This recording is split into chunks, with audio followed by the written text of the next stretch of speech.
सही मुज़ाहिरो असां इन लाइ कयो आहे त असांजा बच्चा जेके हाणे बुख नथा मरनि। टंडो हैदर शहर के करीबी गोठ अल्लाह बख्श डेथो के रिहायशियों ने बारिश के पानी की अदम निकासी रिलीफ कैंप में मुंतकिल न करने के खिलाफ एहतजाजी मुजाहरा किया।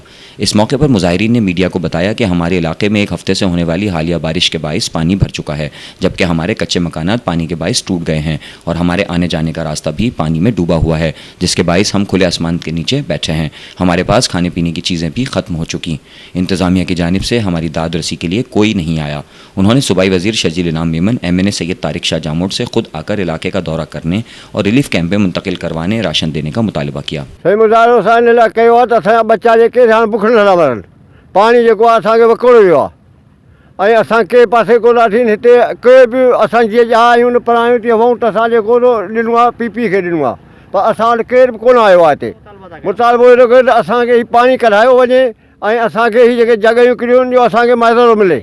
पाणी हिकिड़ो शाख जो आहे, ॿियो बरसाती आहे, माण्हुनि मथां लोड़े छॾिया आहिनि, उहे पाणी असां ॾे अचनि पिया। हाजी अला बशवा असीं चऊं था त असांखे ॿाहिरि कढनि, ग़रीब आहियूं। मींहं जो पाणी ना बोड थी आहे, शाख लुड़ी आहे, ना सॼा असांजे घरनि ॾांहुं अंदरि सॼा असांजा घर पाणी ॿुॾी विया आहिनि। को अञा ताईं लड़ियो ई कोन्हे असां सां।